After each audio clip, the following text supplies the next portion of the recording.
নাম সহমত, দেশ ভারত, জন্ম জম্মু কাশ্মীর।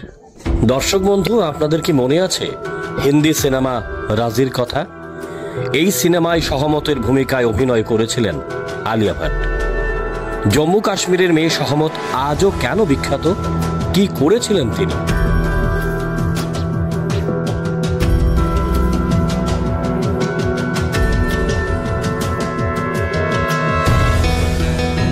পাঞ্জাবের উপন্যাসিক হরিন্দর সিং সিক্কার উপন্যাস কলিং সহমতের প্রাপ্ত গল্প অনুযায়ী জম্মু কাশ্মীরের তনয়া সহমতের বাবা ছিলেন ভারতীয় গুপ্তচর সংস্থা রিসার্চ অ্যান্ড অ্যানালাইসিস অর্থাৎ রয়ের এজেন্ট। তিনি রয়ের হয়ে গুপ্তচর বৃত্তির কাজ করতেন। ব্যবসায়িক সূত্রে সহমতের পিতা নিয়মিত আসা যাওয়া করতেন পাকিস্তানে।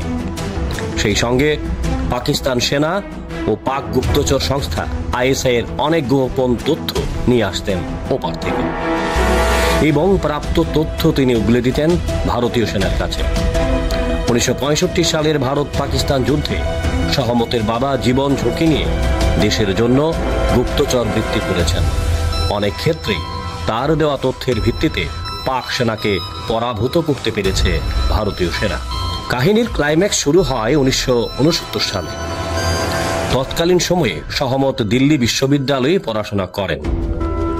হঠাৎ একদিন সহমতের বাবা তাকে বাড়িতে ডেকে পাঠান। তখন সহমতের বাবা ছিলেন ক্যান্সার রোগে আক্রান্ত। বাবা তার মেয়ের কাছে শেষ ইচ্ছার কথা খুলে বলেন। কি ছিল সহমতের বাবার শেষ ইচ্ছা? সহমতের বাবার স্বপ্ন ছিল তার মেয়েও দেশের সেবায় নিজেকে নিয়োজিত করতে। তাই তিনি মেয়েকে এই পরামর্শ দিয়েছিলেন, এবং মৃত্যুশয্যায় শায়িত থেকে সহমতের বাবা মেয়েকে বলেছিলেন এটাই নাকি তার শেষ ইচ্ছা। বাবার কথা অমান্য করতে পারেননি দিল্লি বিশ্ববিদ্যালয়ের ছাত্রী সহমত, বরং বাবার শেষ ইচ্ছা পূরণ করাই যার সহমতের মিশন। বাবার শেষ ইচ্ছা পূরণ করতে সহমত নিজেকে জড়িয়ে ফেলেন ভারতীয় গুপ্তচর সংস্থা রয়ের সঙ্গে। বিশ্ববিদ্যালয় পড়ুয়া সহমত নিজেও নিয়মিত পাকিস্তানে আসা যাওয়া করতে শুরু করেন, এবং ওপারের বিভিন্ন তথ্য তিনি নিয়ে এসে তুলে দেন ভারতীয় সেনা ও রয়ের হাতে। 1970-এর মাঝামাঝি সময় থেকেই শুরু হয়ে যায় ভারত পাকিস্তানের দ্বিতীয় যুদ্ধের আবহ। 1971 সালে ভারত পাকিস্তান সরাসরি লিপ্ত হয়ে যায় যুদ্ধে। পরবর্তীতে 1971-এর যুদ্ধে সহমত নামের 20 বছরের এই মেয়েটি বিখ্যাত হয়ে ওঠেন এবং ভারতকে যুদ্ধে জয়ী করে পালন করেন মুখ্য ভূমিকা। দিল্লি বিশ্ববিদ্যালয়ে স্নাতক সহমতের শখ ছিল শাস্ত্রীয় নৃত্য এবং বেহালা বাজানো। নিয়মিত চর্চাও করতেন তিনি। কিন্তু বাবার স্বপ্ন পূরণের জন্য দিল্লি বিশ্ববিদ্যালয়ের স্নাতকোত্তরের পড়াশোনায় দাঁড়ি টেনে চলে আসেন কাশ্মীর। শুরু করেন রয়ের গুপ্তচর বৃত্তির কাজ।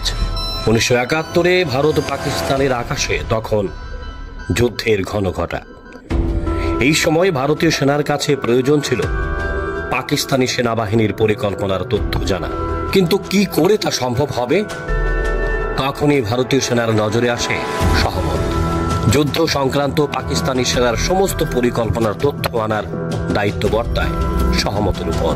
সহমত মাথা পেতে দায়িত্ব গ্রহণ করেন। ভারতীয় সেনার মিশনকে সফল করতে সুন্দরী সহমত তার প্রেমের জালে ফেলে দেন পাকিস্তানি সেনার শীর্ষ আধিকারিক ইকবাল সৈয়দকে। এরপর তাকে বিয়ে করেন এবং করেন সংসার। ইকবালের বাবাও ছিলেন পাক সেনার একজন ব্রিগেডিয়ার। তার নাম ছিল পারভেজ সৈয়দ। ভারতীয় সেনা সহমতকে নির্দেশ দিয়েছিল তাকে শুনতে হবে পাক সেনা কর্মকর্তাদের কথোপকথন। এই তথ্য মোর্স কোডের মাধ্যমে জরুরি বার্তা পাঠাতে হবে। তার জন্য অবশ্যই সহমতকে প্রাথমিক প্রশিক্ষণও দেওয়া হয়েছিল। সহমত খুব অল্প সময়ে তার শ্বশুর বাড়ির লোকজনের আস্থা অর্জন করতে সক্ষম হয়েছিলেন এবং তিনি ঢুকে যান পাকিস্তান সেনাবাহিনীর অলিন্দে।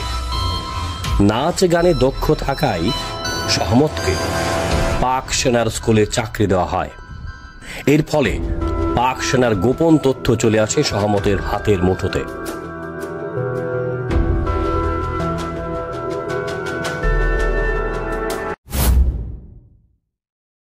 1971 সালে ভারত পাকিস্তান যুদ্ধ শুরু হয়ে যায়।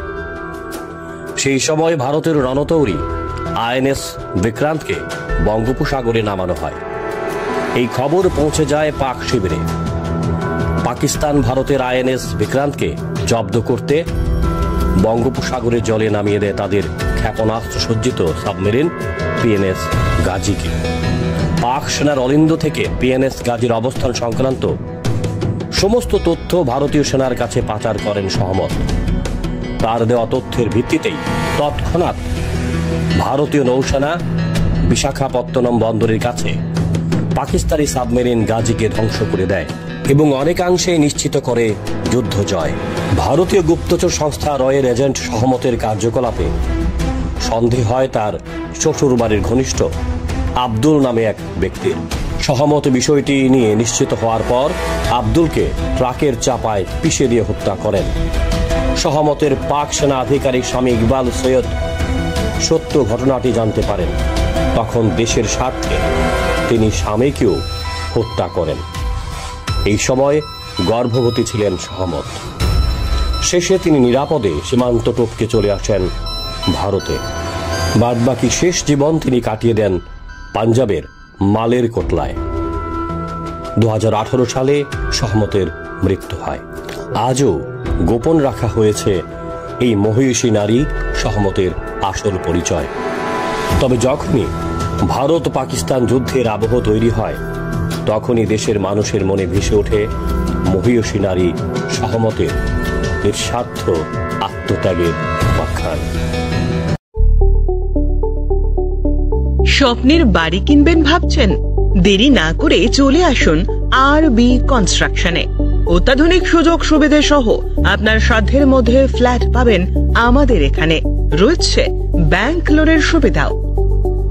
আগরতলার সার্কিট হাউস, দুর্গা চৌমুহনী, প্রগতি রোড ও কলেজ টিলার মূল সড়কের পাশে। কলকাতার নাগের বাজার, কৈখালি, মালিবাগানে রয়েছে আমাদের ফ্ল্যাট। প্রতিটি ফ্ল্যাটে রয়েছে পার্কিং ও লিফটের সুবিধে, পরিশোধিত পানীয় জল, জেনারেটর সহ আলাদা ট্রান্সফরমার। তাছাড়াও নিরাপত্তার জন্য থাকছে দিবারাত্রি সিকিউরিটি গার্ড, রয়েছে সিসি ক্যামেরার নজরদারিও। তাহলে দেরি না করে আজই যোগাযোগ করুন আরবি কনস্ট্রাকশনে। আমাদের ঠিকানা আরবি construction, Jhuma Chakraborty, circuit house, পুরনো রাজভবনের পিছনে। যোগাযোগ 8787495180 এবং 9436123139 এই নাম্বারে। স্বর্ণ অক্ষয় অফারে পান সোনার গয়নার মজুরিতে 25% অফ অথবা সোনার গয়নার প্রতি গ্রামে 380 টাকা ছাড়। হীরের গয়নার মজুরিতে 100% অফ, সঙ্গে হীরের গয়নার প্রতি গ্রামে 100 টাকা ছাড়। এছাড়াও আছে কেনাকাটায় নিশ্চিত সোনা, প্রতি কেনাকাটায় নিশ্চিত উপহার। আছে মেগা ড্রতে গোল্ড নেকলেস, লাকি ড্রতে গোল্ড কয়েন, বাম্পার লাকি ড্রতে ডায়মন্ড রিং জেতার সুযোগ। আসুন সব থেকে বড় হীরের এক্সিবিশনে। অফারটি 22 এপ্রিল থেকে 3রা মে স্বর্ণকমল জুয়েলার্স, আগরতলা ও উদয়পুর শোরুমে। শর্ত প্রযোজ্য।